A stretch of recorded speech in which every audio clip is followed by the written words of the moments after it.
그날 며느리를 면회 갔다가 아주 이상한 광경을 보았습니다. 며느리는 다른 남자 장교들에게 둘러싸여 있었고 군복이 찢긴 채 처절하게 울고 있었습니다. 이 한순간 내 평생 믿어온 모든 것이 무너졌습니다. 부하를 지키려 했던 군인의 명예, 가족을 지키려 했던 아버지의 결심, 그리고 거대한 군조직에 반항하는 하극상을 하게 되었습니다. 투스타가 하극상이라니 저도 믿지 못하는 일이지만 이야기는 이렇게 시작됩니다. 이 이야기는 누군가의 외면 속에 얼마나 많은 진실이 묻혀 있는지를 보여줍니다. 지금부터 그날의 진실을 시작합니다. 최강석은 그날을 평생 잊지 못할 겁니다. 사단장으로서 부대를 점검하러 온 평범한 오후였는데 창고 뒤편에서 들려온 비명소리가 그의 인생을 완전히 뒤바꿔 놓았거든요. 소리가 난 쪽으로 조심스럽게 다가간 강석의 눈에 들어온 광경은 정말 끔찍했습니다. 자신의 며느리인 하윤서가 여러 명의 남자들에게 둘러싸여 무릎을 꿇고 있었고 그들 중 한 명은 윤서의 머리채를 잡고 온갖 모욕적인 말을 퍼붓고 있었죠. 윤서의 얼굴은 이미 퉁퉁 부어 있었고 군복은 찢어져 있었습니다. 강석은 그 순간 온몸이 얼어붙는 걸 느꼈어요. 사단장이라는 권위도 군인으로서의 의무도 모든 게 머릿속에서 사라져버렸습니다. 오직 한 가지 생각만이 그의 뇌리를 강타했죠. 저 여자는 자신의 아들이 사랑하는 사람이고 자신이 딸처럼 아끼는 며느리라는 것 말이에요. 하지만 강석은 그 자리에서 아무것도 할 수 없었습니다. 움직일 수도 소리를 지를 수도 없었어요. 왜냐하면 그 순간 깨달았거든요. 윤서를 괴롭히고 있는 그들이 모두 자신의 부하라는 사실을요. 그것도 평소에 모범적이라고 생각했던 간부들이었습니다. 특히 그 중심에 서 있던 정태수 중대장을 보는 순간 강석은 가슴이 무너져 내리는 걸 느꼈어요. 정태수는 자신이 직접 승진을 추천했던 부하였고 가족 같다고 생각했던 사람이었거든요. 그런데 그가 지금 자신의 며느리에게 이런 짓을 하고 있다니. 더욱 충격적인 건 정태수가 휴대폰을 꺼내 윤서를 촬영하고 있다는 거였어요. 마치 이런 일이 처음이 아닌 것처럼 자연스럽게 말이죠. 다른 부하들도 웃으며 지켜보고 있었고 누군가는 박수까지 치고 있었습니다. 강석은 떨리는 손으로 무전기를 꺼내려 했지만 손이 말을 듣지 않았습니다. 머릿속이 하얘졌고 숨을 쉬기가 힘들어졌어요. 자신이 38년간 몸담아온 군대가 자신이 평생 자랑스럽게 여겨온 조직이 이렇게 추악한 모습을 하고 있다는 게 믿어지지 않았거든요. 윤서가 고개를 들어 강석과 눈이 마주쳤을 때 강석은 그 눈빛을 평생 잊지 못할 거예요. 절망과 수치심 그리고 구원을 바라는 간절함이 뒤섞인 그 눈빛 말이죠. 하지만 강석은 그 간절한 시선을 외면하고 말았습니다. 그리고는 결국 그 자리에서 뒷걸음질 치며 도망쳐 버렸어요. 그날 밤 강석은 한잠도 자지 못했습니다. 며느리의 절망에 찬 얼굴이 계속해서 눈앞에 아른거렸고 자신이 왜 그 순간 아무것도 하지 못했는지 자책하며 괴로워했거든요. 평생 정의롭게 살려고 노력했던 자신이 정작 가장 중요한 순간에는 비겁한 방관자가 되어버렸다는 사실이 견딜 수 없었어요. 강석은 이제 알았습니다. 자신이 평생 믿고 살아온 조직이 얼마나 썩어 있는지, 그리고 그 썩은 조직의 꼭대기에 자신이 서 있다는 끔찍한 현실을요. 하지만 더 끔찍한 건 이제 돌이킬 수 없다는 거였습니다. 다음 날 아침 강석이 가장 먼저 한 일은 어제 그 창고로 달려가는 것이었어요. 혹시나 해서 확인해 보고 싶었거든요. 하지만 창고는 말끔히 정리되어 있었고 어제 그 끔찍한 일이 벌어졌다는 흔적은 어디에도 없었습니다. 강석은 급하게 감시실로 향했어요. 창고 주변 폐쇄회로 텔레비전을 확인하려고 했거든요. 하지만 담당자는 태연하게 말했습니다. 어제 오후 3시부터 5시까지 시스템 점검으로 녹화가 중단되었습니다. 마치 미리 준비된 답변 같았어요. 그때 강석은 깨달았습니다. 이게 우연이 아니라는 걸 말이에요. 누군가가 치밀하게 계획하고 실행한 일이었고 증거까지 완벽하게 없애버렸다는 거였죠. 이런 일이 가능하려면 상당한 권력을 가진 누군가가 뒤에서 조종하고 있다는 뜻이었어요. 강석은 윤서를 찾아갔습니다. 며느리는 의무대에 있었는데 얼굴의 상처는 화장으로 가려져 있었고 표정도 평소와 다르지 않아 보였어요. 하지만 강석은 알 수 있었습니다. 윤서의 눈빛이 완전히 죽어 있다는 걸 말이죠. 윤서야, 어제 무슨 일이? 강석이 말을 꺼내려는 순간 윤서가 고개를 저었어요. 아무 일도 없었어요, 아버님. 제가 훈련 중에 넘어져서 다친 거예요. 목소리는 평온했지만 손은 계속 떨리고 있었습니다. 의무대 담당 군의관도 똑같은 말을 했어요. 경미한 타박상이고 훈련 중 사고로 처리했습니다. 진료 기록도 이미 작성되어 있었고 모든 게 완벽하게 조작되어 있었어요. 강석은 소름이 돋았습니다. 이런 일이 하루 만에 이렇게 완벽하게 무마될 수 있다는 게 믿어지지 않았거든요.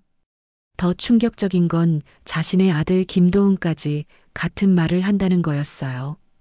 아버지, 아내가 그렇게 말했으면 그런 거 아니에요? 너무 예민하게 생각하지 마세요. 도훈의 표정은 담담했지만 어딘가 어색해 보였어요.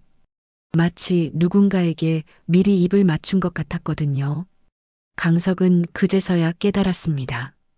이게 단순한 사건이 아니라는 걸 말이에요. 조직적이고 체계적인 범죄였고 이미 수많은 사람들이 공모하고 있다는 거였죠. 그리고 그 공모자들 중에는 자신의 아들까지 포함되어 있었어요. 밤마다 강석은 술을 마시며 자책했습니다. 자신이 만든 조직에서 자신의 눈앞에서 이런 일이 벌어지고 있었는데 전혀 모르고 있었다는 게 너무 부끄러웠거든요. 더 화가 나는 건 모든 사람들이 침묵하고 있다는 거였어요. 피해자도 가해자도 심지어 목격자들까지 모두 입을 다물고 있었습니다. 강석은 며칠 동안 고민했어요. 이 일을 어떻게 처리해야 할지 말이죠. 군 내부 고발을 해볼까도 생각했지만 이미 모든 증거가 사라진 상황에서 누가 믿어줄까 싶었어요. 오히려 자신이 거짓말쟁이로 몰릴 수도 있었거든요. 하지만 가장 괴로운 건 윤서의 변해버린 모습이었어요. 예전에는 밝고 당당했던 며느리가 이제는 그림자처럼 조용해져 버렸거든요. 말도 거의 하지 않고 웃음도 잃어버렸어요. 마치 산 사람이 아닌 것 같았습니다. 강석은 알았어요. 이 침묵이 계속되는 한 윤서는 절대 회복될 수 없다는 걸 말이죠. 그리고 자신도 평생 이 죄책감을 안고 살아야 한다는 것도요. 하지만 어떻게 해야 할지 몰랐습니다. 38년간 믿어온 시스템 전체가 자신의 적이 되어버린 상황에서 말이에요. 사건이 일어난 지 일주일이 지났을 때 강석에게 예상치 못한 전화가 왔어요. 윤서의 동기였던 박상희 하사가 긴급히 만나자고 했거든요. 상희의 목소리는 떨리고 있었고 뭔가 중요한 이야기가 있는 것 같았어요. 둘은 부대 밖 조용한 카페에서 만났습니다. 상희는 주변을 몇 번이나 돌아보더니 조심스럽게 휴대폰을 꺼냈어요. 사단장님, 이걸 보세요. 화면에 나타난 사진을 본 순간 강석은 숨이 멎는 줄 알았습니다. 사진 속에는 정태수가 휴대폰을 들고 뭔가를 촬영하고 있는 모습이 선명하게 담겨 있었어요. 바로 윤서를 괴롭히던 그 순간을 찍은 거였죠. 그리고 뒤쪽으로는 다른 간부들이 웃으며 지켜보고 있는 모습도 보였습니다. 이걸 어떻게... 강석이 물어보자 상희가 떨리는 목소리로 대답했어요. 저도 그날 창고 근처를 지나가다가 이상한 소리를 들었거든요. 그래서 몰래 사진을 찍었는데 상희는 말을 잇지 못하고 눈물을 흘렸습니다. 상희의 이야기를 들어보니 상황은 더욱 심각했어요. 이런 일이 윤서에게만 일어난 게 아니라는 거였거든요. 여러 명의 여군들이 비슷한 일을 당하고 있었고 모두 침묵하고 있었다는 거예요. 왜냐하면 신고를 해봤자 오히려 자신들이 더 큰 피해를 당한다는 걸 알고 있었기 때문이죠. 정태수 중대장이 여군들의 약점을 다 알고 있어요. 누구는 집안 사정이 어렵고 누구는 정가가 있고 그런 걸 이용해서 협박하거든요. 상희의 말을 들으며 강석은 분노가 치밀어 올랐습니다. 자신이 믿었던 부하가 이런 악질이었다니.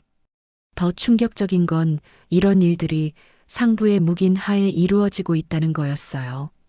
군단에서 파견 나온 이소령이 이 모든 걸 알고 있으면서도 오히려 피해자들을 협박해서 입을 막고 있다는 거였거든요. 문제를 일으키면 너희가 더 손해라면서 말이에요. 강석은 그때 깨달았습니다. 이게 개인의 일탈이 아니라 조직적인 범죄라는 걸 말이에요. 그리고 이 썩은 고리를 끊으려면 누군가는 목숨을 걸고 싸워야 한다는 것도요. 하지만 군 내부 시스템으로는 절대 해결될 수 없다는 것도 분명했어요. 상희야, 이 사진 말고 다른 증거는 없니? 강석이 물어보자 상희가 고개를 저었어요. 다들 너무 무서워해서. 그리고 휴대폰도 수시로 검사당하거든요. 증거를 모으는 것도 쉽지 않은 상황이었어요. 그날 밤 강석은 오랫동안 고민했습니다. 이 사진 한 장으로 뭔가를 할 수 있을까 싶었거든요. 하지만 군 내부 고발을 하면 오히려 사진을 제보한 상희가 위험해질 수도 있었어요. 그렇다고 그냥 넘어갈 수도 없었고요. 결국 강석은 과감한 결심을 했습니다. 군 내부가 아닌 외부의 힘을 빌리기로 한 거예요. 언론에 제보하는 거였죠. 물론 이렇게 되면 자신의 사단장 자리는 물론이고 38년간 쌓아온 모든 것을 잃을 수도 있었어요. 하지만 강석은 더 이상 참을 수 없었습니다. 자신의 며느리가 그리고 수많은 여군들이 고통받고 있는데 권력과 지위를 지키기 위해 침묵할 수는 없었거든요. 이제 진짜 전쟁이 시작되는 거였어요.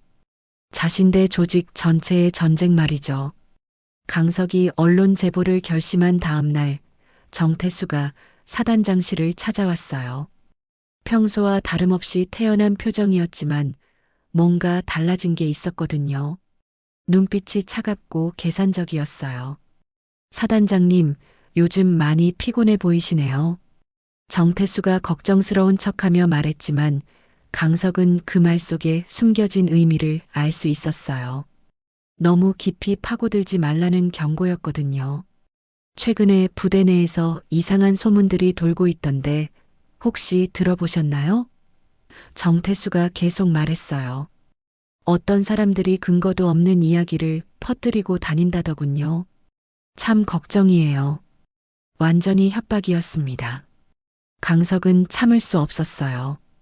정 중대장, 혹시 며칠 전 창고에서 무슨 일이? 하지만 말을 끝내기도 전에 정태수가 끼어들었습니다. 창고요? 아, 그날 훈련 사고 말씀이신가요? 정말 안타까운 일이었죠. 하지만 이미 다 처리된 일 아닙니까? 그때 정태수의 표정이 순간 바뀌었어요. 가면을 벗어던진 것처럼 차갑고 오만한 얼굴이 드러났거든요. 사단장님, 군대는 위계 질서가 생명이잖아요. 불필요한 의욕을 품으시면 조직 전체가 흔들릴 수 있어요. 그게 협박이냐? 강석이 화를 내자 정태수가 비웃었어요. 협박이라뇨. 저는 그저 조직의 안정을 걱정하는 거예요. 특히 사단장님의 명예를 위해서 말이죠. 정태수는 알고 있었어요. 강석이 그날 현장을 목격했다는 걸 말이에요. 더 끔찍한 건 정태수가 다른 카드까지 꺼내든 거였어요. 참, 김도훈 소대장 말인데요. 요즘 업무 스트레스가 심한 것 같더군요. 혹시 다른 부대로 전속시키는 건 어떨까요? 아들까지 건드린 거였어요. 강석은 그때 깨달았습니다. 정태수가 단순한 가해자가 아니라는 걸 말이에요. 조직 내에서 상당한 권력을 가지고 있고 자신마저 위협할 수 있는 위치에 있다는 거였죠. 대체 누가 정태수를 뒤에서 보호하고 있는 걸까요? 답은 곧바로 나왔어요. 정태수가 나간 직후 군단에서 이소령이 찾아온 거였거든요. 이소령은 더욱 직접적이었어요. 사단장님, 최근 부대 관리에 좀 소홀하신 것 같네요. 상부에서도 우려하고 있어요. 무슨 소리냐? 강석이 반발하자 이소령이 서류 봉투를 내밀었어요. 사단장님의 최근 행적들이에요. 부대 밖에서 수상한 사람들과 만났다던지. 혹시 언론사 사람은 아니죠? 강석은 등골이 오싹해졌어요. 자신을 감시하고 있었던 거예요. 이런 일들이 알려지면 사단장님만 손해예요. 38년 군 생활이 한순간에 물거품이 될 수도 있고요. 이소령의 말은 명백한 협박이었어요. 하지만 더 무서운 건 이들이 모든 걸 알고 있다는 거였죠. 그날 저녁 강석은 아들 도훈을 만났어요. 진실을 이야기해 보려고 했거든요. 하지만 도훈의 반응은 예상과 달랐어요. 아버지, 왜 이렇게 예민해지셨어요? 윤서도 괜찮다고 하는데 왜 자꾸. 도훈도 이미 그들 편이 되어 있었어요. 너 진짜 아무것도 모르는 거냐? 강석이 다급하게 물어봤지만 도훈은 고개를 저었어요. 아버지, 혹시 스트레스가 너무 심하신 거 아니에요? 상담이라도 받아보세요. 아들마저 자신을 정신적으로 문제가 있는 사람 취급하고 있었어요. 강석은 완전히 고립된 걸 느꼈습니다. 적들은 점점 더 대담해지고 있었고 자신을 지지해줄 사람은 아무도 없었어요. 심지어 가족들까지 등을 돌린 상황이었거든요. 하지만 포기할 수는 없었어요.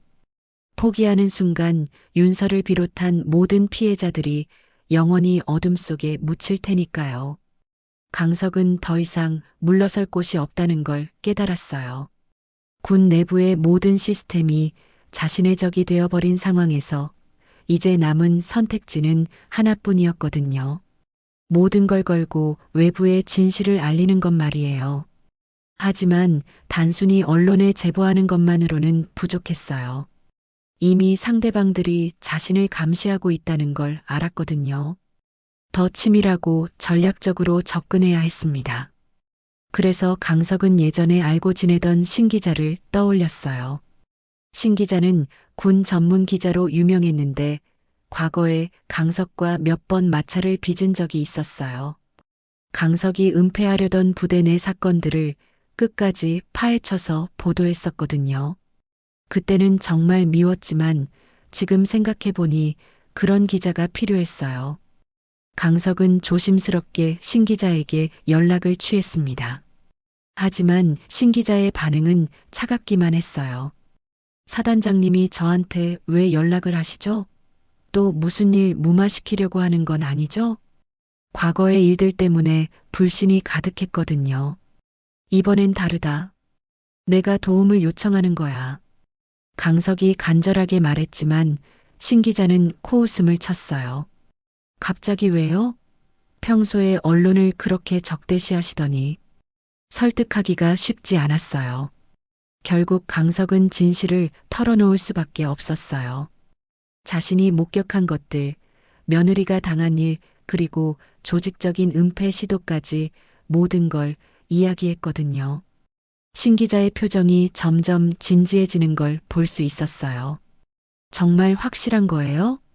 신 기자가 물어보자 강석이 상희에게서 받은 사진을 보여줬어요. 사진을 본 신 기자의 눈빛이 바뀌었거든요. 이거 진짜네요. 기자의 본능이 작동하기 시작한 거였어요. 하지만 신 기자도 조심스러워했어요. 사단장님, 이거 보도되면 님도 무사하지 못할 거 알고 계시죠? 군 내부에서 어떤 보복이 있을지 모르고. 하지만 강석은 이미 각오를 마친 상태였어요. 내 걱정은 하지 마. 대신 이 일을 제대로 파헤쳐줘. 윤서 같은 피해자들이 더는 생기지 않도록. 강석의 진심이 전해졌는지 신 기자가 고개를 끄덕였어요. 알겠습니다. 하지만 증거가 더 필요해요. 그때부터 강석과 신 기자의 은밀한 공조가 시작됐어요. 강석은 부대 내부 정보를 제공하고 신 기자는 외부에서 추가 조사를 하는 거였죠. 하지만 매우 조심스럽게 진행해야 했어요. 들키는 순간 모든 게 수포로 돌아갈 테니까요. 며칠 후 신 기자가 충격적인 정보를 가져왔어요.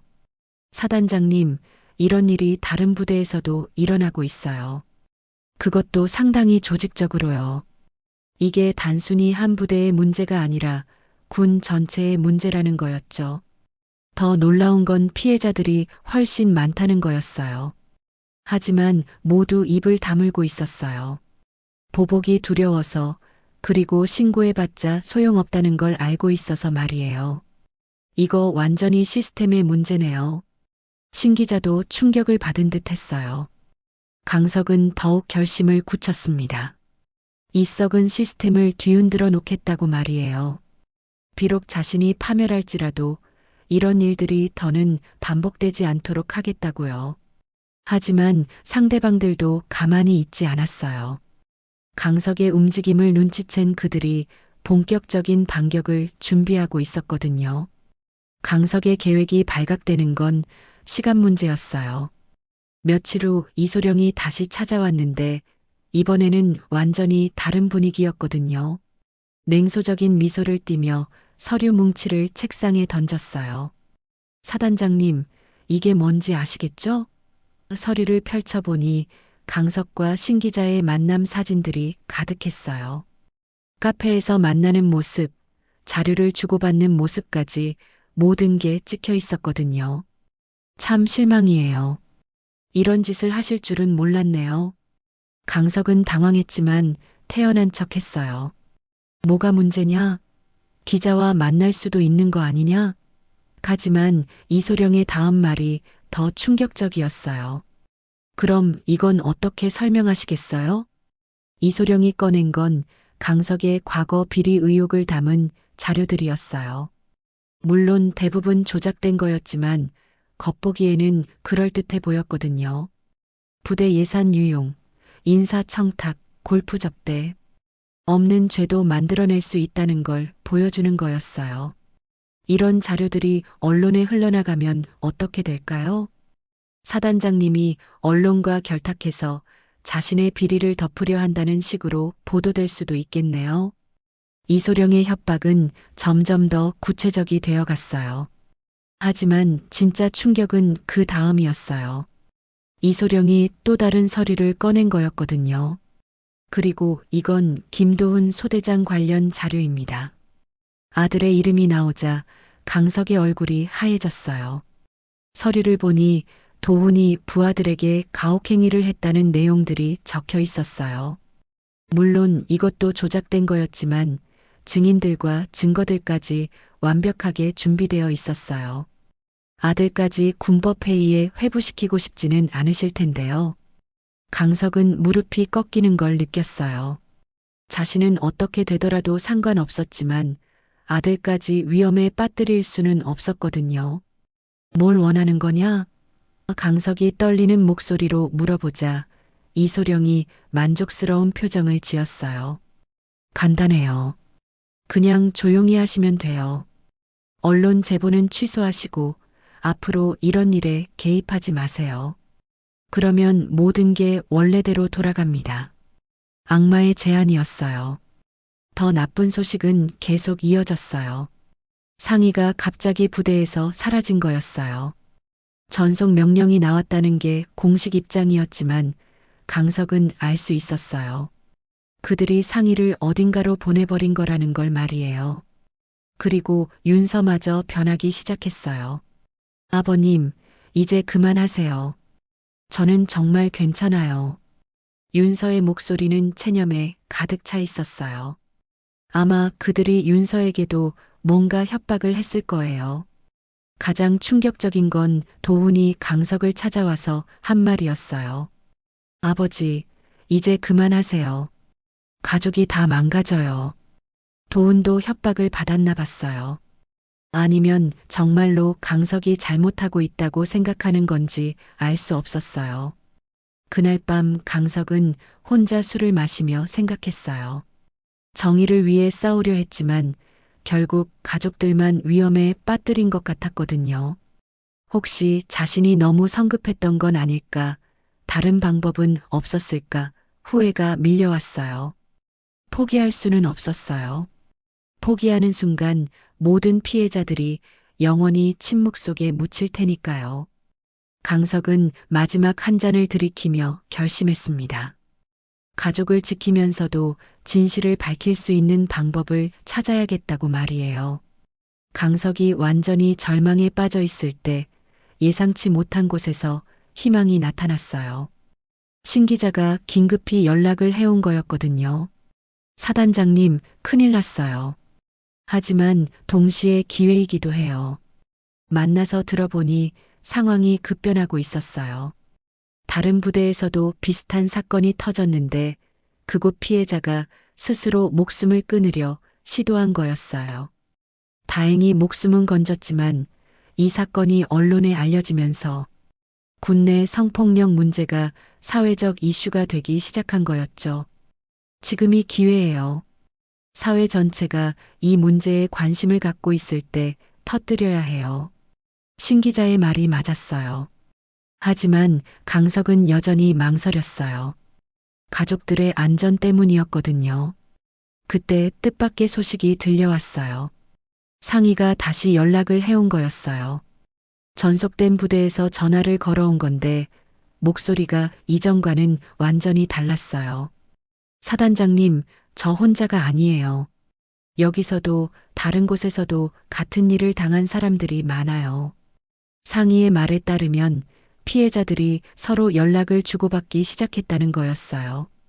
처음에는 무서워서 침묵했지만 다른 부대 사건이 알려지면서 용기를 내기 시작한 거였죠. 이제는 숨어 있을 때가 아닌 것 같아요. 며칠 후 더 놀라운 일이 벌어졌어요. 강석의 부대 내에서도 용기를 낸 사람이 나타난 거였거든요. 윤서의 동료였던 최하사가 강석을 찾아온 거예요. 사단장님, 저도 증언할게요. 더는 참을 수 없어요. 최하사의 증언은 충격적이었어요. 정태수의 가혹행위가 훨씬 더 조직적이고 체계적이었다는 거였거든요. 피해자들의 약점을 파악해서 협박하고 다른 간부들과 역할을 나누어가며 범행을 저질렀다는 거였어요. 그리고 이소령도 알고 있었어요. 아니, 오히려 지시를 내렸다고 봐야죠. 최하사의 말에 강석은 분노가 치밀었어요. 이게 단순한 개인 일탈이 아니라 조직 차원의 범죄라는 게 확실해진 거였죠. 하지만 가장 큰 변화는 윤서에게서 일어났어요. 며칠 동안 고민하던 윤서가 강석을 찾아와서 말했거든요. 아버님, 저도 싸우고 싶어요. 더는 숨어 있고 싶지 않아요. 윤서의 눈에는 예전의 생기가 조금씩 돌아오고 있었어요. 윤서의 말에 따르면 다른 피해자들과 연락을 주고받으면서 혼자가 아니라는 걸 깨달았다는 거였어요. 처음에는 제가 잘못한 건 아닌가 생각했어요. 하지만 이렇게 많은 사람들이 같은 일을 당했다는 걸 알고 나니 제가 피해자라는 걸 확실히 알겠어요. 신 기자도 좋은 소식을 가져왔어요. 다른 언론사들도 관심을 보이기 시작했어요. 단독 보도가 아니라 연합 보도로 가면 훨씬 더 큰 파장을 일으킬 수 있어요. 여론의 힘을 등에 업을 수 있다는 거였죠. 강석은 마침내 결심했어요. 이번에는 혼자가 아니었거든요. 피해자들이 용기를 내서 함께 싸우겠다고 나선 상황에서 자신이 뒤로 물러설 수는 없었어요. 좋다. 이번에는 끝까지 가보자. 하지만 마지막 순간까지 적들의 방해는 계속됐어요. 이소령이 다시 찾아와서 협박했고 정태수는 아예 대놓고 위협을 가하기 시작했거든요. 하지만 이번에는 달랐어요. 강석 혼자가 아니라 많은 사람들이 함께 싸우고 있었으니까요. 드디어 모든 준비가 끝났어요. 신 기자와 다른 언론사들이 합동으로 기사를 준비했고 피해자들도 증언할 준비를 마쳤어요. 이제 진짜 전쟁이 시작되는 거였어요. 보도가 나간 날 아침 강석은 일찍 일어나서 뉴스를 확인했어요.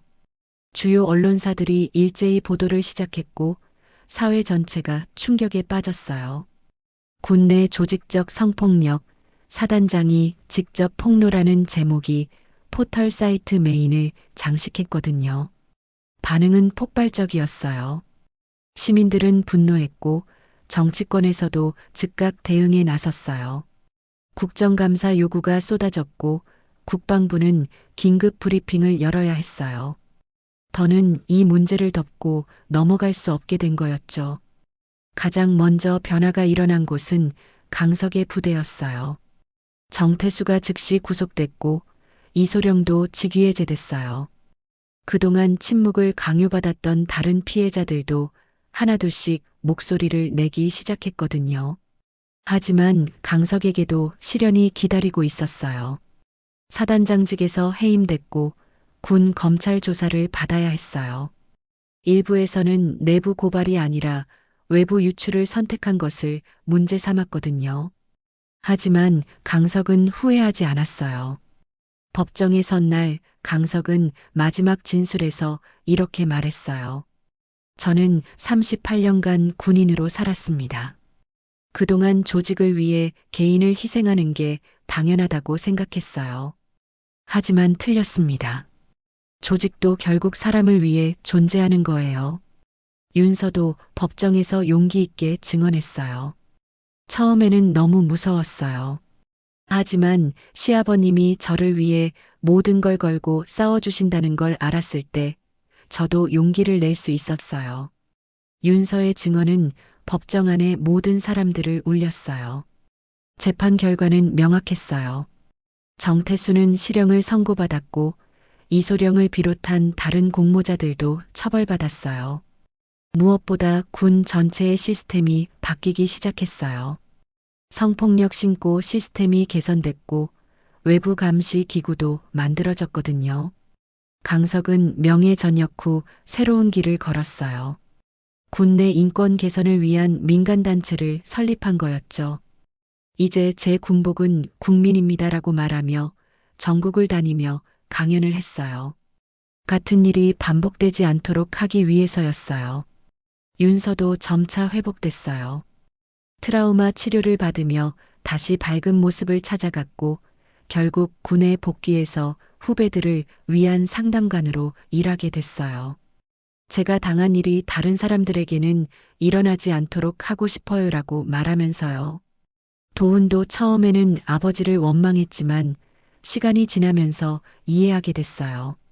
아버지가 한 일이 옳았어요. 저도 그런 용기를 가져야겠어요 라고 말하며 아내를 더욱 소중히 여기게 됐거든요. 몇 년 후 강석은 사관학교 신입생들 앞에서 특강을 하게 됐어요. 여러분이 지켜야 할 것은 명령이 아니라 사람입니다. 권력은 사람을 지키기 위해 존재하는 거예요 라는 말로 강의를 마쳤을 때 생도들의 눈빛이 달라져 있었어요. 그날 저녁 강석은 윤서, 도훈과 함께 저녁을 먹었어요. 예전처럼 화목한 가족의 모습이었죠. 윤서가 말했어요. 아버님, 그때 포기하지 않아주셔서 감사해요. 덕분에 제가 다시 살 수 있었어요. 강석은 미소 지었어요. 모든 걸 잃었다고 생각했지만 진짜 중요한 건 지킬 수 있었거든요. 가족의 사랑과 무엇보다 자신의 양심을 말이에요. 그리고 이제 더 많은 사람들이 안전한 군대에서 복무할 수 있게 됐다는 것도요. 마지막 장면에서 강석은 새로 개선된 부대를 방문했어요. 예전과는 완전히 달라진 분위기였어요. 상호 존중하는 문화가 자리 잡았고 누구나 자유롭게 의견을 말할 수 있는 환경이 됐거든요. 강석은 만족스러운 표정으로 중얼거렸어요. 이제야 진짜 군대가 됐구나. 이 이야기 어떠셨나요? 현실에서도 이런 용기 있는 사람들이 더 많아져야겠죠? 여러분이 만약 강석 사단장 같은 상황에 놓인다면 어떤 선택을 하실 건지 댓글로 들려주세요.